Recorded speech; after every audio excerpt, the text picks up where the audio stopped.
Օրալոգիան երկրորդ գերիատրիան է, մարդիկ ովքեր հենց ամենաշատ պացիենտների հոսքը լինում է հենց 60+ տարիքում, ամենահիվանդությունները օրալոգիայում ավելի արտահայտված են դառնում 60+ տարիքում ու դրա համար շատ կարևոր է նմանատիպ հաղորդում ունենալը ու նմանատիպ եթերներին գալը, ես մեծ սիրով եմ, գիտեք, համեցել ստեղ։ Ես շատ շնորհակալ եմ, որ նաև դուք ինձ ուղղորդեցիք, որովհետև ես իհարկե գիտեմ, որ խոսքը բնակչության 30%-ի մասին է, բայց որ նաև ձեր ոլորտում այս խնդիրները կան ու մարդիկ դիմում են, ինձ համար էլ էր նորություն։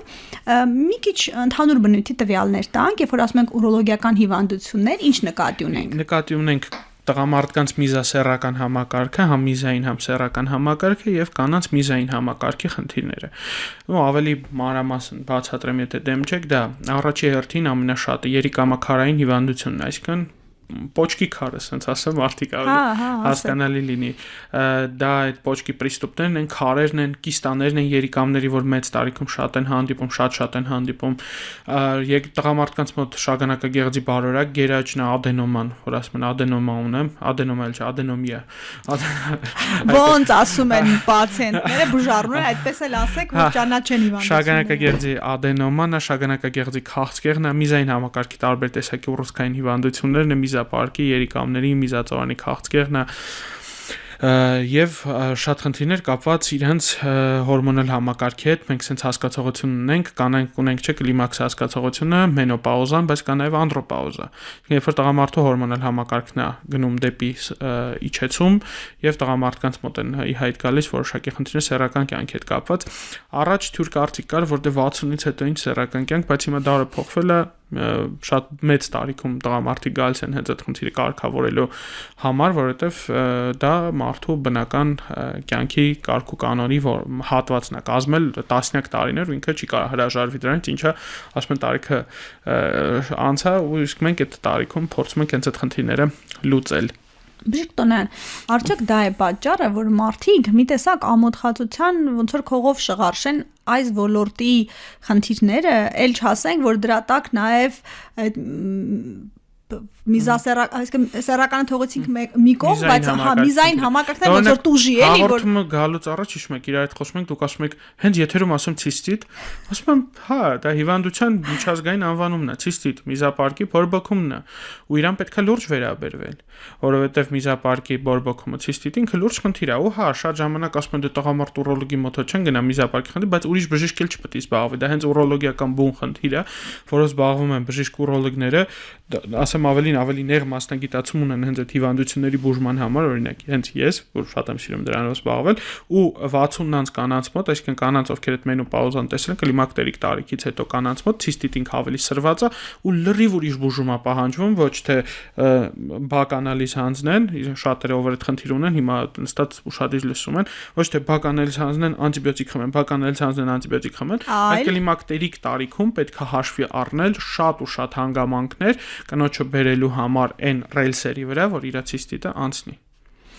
Այս խնդրումը լինում է նաև տղամարդկանց մոտ, թե միայն ցիստիտը կնոջ։ Բուն ցիստիտը բնորոշ է կանանց, տղամարդկանց մոտ, եթե միզապարկի վրա բուն վիրահատություն չի կատարվել, շատ քիչ է հանդիպում։ Տղամարդկանց մոտ ավելի ստորին միզուղիների բորբոքումներն են, դա շագանակագեղձի բորբոքումն է, պրոստատիտն է։ Ամորձիների բորբոքումներն են, օրխիտը, օրխեպիդիդիմիտն է, որը ցուրտ եղանակին, նամանավանդ հիմա այս եղանակին շատ բնորոշ է տղամարդկանց։ Հիմա որ ամոթի ճիշտ բժշկի հարցին անդրադարձանք, հիմա արդեն գանքը բուն խնդրին, որ ասում է 55-ից հետո 60-ից հետո տղամարդու միզային համակարգում ինչ հիվանդություններն ի հայտ գալիս, ինչքանով են վտանգավոր։ Իջնենք տարիքը 50-ի վրա կանգնենք, Եվրոպայի ուրոլոգիական ասոցիացիան եւ ամերիկյան ուրոլոգիական ասոցիացիան վերցրել են 50 տարիք, ինչպես նաեւ հայկական ուրոլոգիական ասոցիացիան։ 50 տարեկանում յուրաքանչյուր տղամարդ պարտավոր է, չեմ ասում պետք է, պարտավոր է հանձնի PSA քննության անալիզ։ Ինքը Երևանի ու մարզերում տատանվում է իր գինը 3000-ից 6000 դրամի սահմաններում, բայց հուսանք առողջապահության նախարարության համապարփակ ապահովագրությունը երբ որ մտնի, այդ անալիզները կմտնեն չեքափերի մեջ, այսինքն պարտադիր սկրինինգների մեջ ու գիտենք 65+ տարիքը մտնում է պետությունն է ֆինանսավորելու, այս փոքրիկ այտենց ուրախալի լուր է էլի Հայաստանում լինելու ու այդ անալիզը կմտնի նաև անվճարի մեջ։ Տարին մի անգամ հանձնում ենք PSA քննություն։ Ինչ է ինքը պրոստատ սպეციფიկ անտիգենը բարձրանում է մի երբ որ պրոստատում որևէ խնդիր կա, այդ թվում եւ պրոստատի քաղցկեղ։ Եթե մենք տեսնում ենք PSA բարձրացած թվեր, մենք հիվանդին արդեն պետք է շարունակենք հետազոտել, Կատարել օրինակ MRT քննություն կամ շագանակագեղձի բիոպսիա, վերցնել կտոր, հասկանալ այնտեղ ուռուցքային process կա թե չէ։ Լավ լուրը։ Եթե շագանակագեղձի քաղցկեղը հայտնաբերվում է վաղ փուլերում, որը հենց PSA screening-ը թույլ է տալիս, ինքը 100 չէ, 150%-անոց բուժվում է։ Հնարավոր է հենց մի հատ վիրահատությամբ ամբողջ հարցը ավարտվում է, մարդը գնում է ապրում է իր նորմալ բուն կյանքով։ Միզային համակարգի խնդիրները այստեղ ավելի պետք է իջնենք տարիքը 40-ից սկսած խորհուրդ ենք տալիս տարեկան 1 անգամ անցնել միզասեռական համակարգի սոնոգրաֆիկ հետազոտություն։ Երևի մեր հյուրերին հետաքրքիր կլինի պատմությունով պատմեմ, մեր բժիշկներից մեկին ուղղակի ոչ թե զվարճանքել ուսուցման նպատակով սոնոգրաֆիկ հետազոտություն էինք անցկացնում, այն ժամանակ Ռուսաստանի Դաշնությունում էի աշխատում, ասի արի մի քիչ ձեռս բացելու համար սոնոգրաֆիա անեմ ու ուղղակի ոչ մի գանգատ, ոչ մի երևույթ, ոչ մի բան չկա ու երիկամի վրա հայտնաբերեցին գոյացություն։ Գոյացությունը կատա հետազոտություն ցույց տվեց, որ չարորա գոյացությունն է։ 3 օրից վիրահատություն կատարեցինք, վերացրեցինք ուռուցքը ու վերջացավ։ Այսինքն հնարավոր եղավ շատ վատ ուռուցքը, որը կարար 1-2 տարում այդ մարդուն սարքել։ Հա, կյանքարժեններ, մենք ընդամենը մի քանի րոպեում այդ հարցը լուծեցինք։ Զուտ վաղ հայտնաբերման։ Տարին մի անգամ սոնոգրաֆիկ հետազոտությունը պոլիկլինիկաներում բոլոր մարդիկ գանգատ եթե ունեն, իրենք կարող են անցնել անվճար։ Այսինքն մենք ունենք PSA ու սոնոգրաֆիկ հետազոտություններ։ Երկու պարզ գործողություն, որ եթե տղամարդիկ կատարեն 40-ից հետո սոնոգրաֆիկ հետազոտությունը եւ կանայք։ PSA սոնոգրաֆիա տղամարդիկ, սոնոգրաֆիան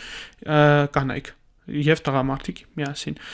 Մարդու կնիկ վերցնում են թեթև են, գնում են պոլիկլինիկա սոնոգրաֆիան անցնում են։ Վառ գանգատները, որոնց պետքա վազել հիվանդանոց։ Ուշադրություն դարձնել։ Չէ, վազել հիվանդանոց։ Ուշադրություն կարաք դարձնեք ձեր ճնշմանն ու շաքարին։ Վազել հիվանդանոց, այսինքն գանգատն եղավ գիշերվա կեսին մոտենալ հիվանդանոց։ Առաջինը արյունամիզությունն է։ Մեզում արյունը ոչ մի տեսակ նորմալ չի։ Այսինքն եթե տղամարդը կամ կինը գնացին զուգարանը կոնքում արյուն տեսան, թեկուզ մի փոքր, թեկուզ աննշան, թեկուզ իրանց թված ավելի լավ է մի հատ ավել հետազոտվել, որտեղ արյունամիզությունը շատ լուրջ հիվանդությունների մասին կարա խոսա։ Մայր մարդիկ միշտ միզաքարային հիվանդությանը մատերի արանքով են ասում, դե կարող է ավազա եկել, հա, բայց դա էլ նորմալ չի։ Ավազա եկել վնասել է միզուղիները, պետքա դրանով զբաղվել։ Երկրորդը կարան լինեն հենց ուռուցքային հիվանդությունների առաջին նշանները։ Վերջերս շատացել են ուռուցքային միզապարկի ուռուցքները, որոնք հենց արյունամիզության գանգատով մարդու դիմում է կլինիկա, ու մենք հայտնաբերում ենք միզապարկի գոյացություններ։ Մի միջանկյալ հարց տամ, երբ որ արդեն արյունամիզությունն է, սա կարող ենք ասել, թե հիվանդության որ փուլում է արդեն բարձ թե նայեք, առաջ մենք մտածում ենք, որ հա, արդեն վատ, բայց այս վերջի 1-2 տարում ես բազմաթիվ դեպքեր եմ ունեցել, որ առաջի աստիճանի, առաջի ստադիայի PTA, PT1 միզապարկի ուռուցքները արյունահոսում են։ Ու այդ հիվանդներին, դա կապված է նաև, որ իրենք ճնշման համար գնացել են հիվանդանոց, իրանց ասպիրին են տվել, իսկ քանի որ դա զգայուն լավ անօթավորված զոնա է, սկսել է արյունահոսել, ու ասում են փառք տվեք Աստծուն, որ հա, ես հիվանդներին ասում եմ գնացեք մատաղարեք, հա, չգիտեմ, ճնշման կամ ինչի համար իրենք խմում են կարդիո ասպիրին, կարդիոմագնիտ կամ արյուն ջրի կասնող ուրիշ տեղեր, մենք ստե կոագուլյացիայի հետ խնդիրներ ենք ունենում։